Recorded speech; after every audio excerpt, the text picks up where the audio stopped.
కురుక్షేత్ర యుద్ధం అయిపోయిన తర్వాత అశ్వత్థామ ఉత్తరాగర్భం మీదకి బ్రహ్మాస్త్రాన్ని వేస్తాడు. ఆ విషయం మీ అందరికీ తెలిసిందే. అప్పుడు ఉత్తర శ్రీకృష్ణ పరమాత్మతో, చెల్లెలి కోడలా, నీ మేనల్లుడు శత్రువుల చేత హతుడయ్యను, సంపులార బిందలోచన బల్లాగ్ని నడంచి శిశువు బతికింపగదే అని ప్రార్థన చేసింది. దాని అర్థం, నేను నీ చెల్లెలు సుభద్రకి కోడల్ని అని తన చుట్టరికాన్ని చెప్పుకొని, నీ మేనల్లుడు పద్మవ్యూహంలో శత్రువుల చేత సంహరింపబడ్డాడు.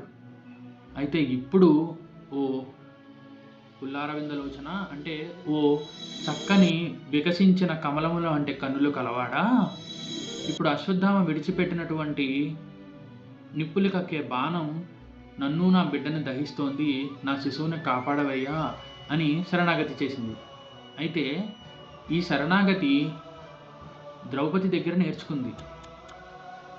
ద్రౌపది కూడా 5గురు భర్తలుండి కూడా శ్రీకృష్ణ పరమాత్మని ఎలా శరణాగతి చేసిందో ఈమె కూడా అలాగే చేసింది.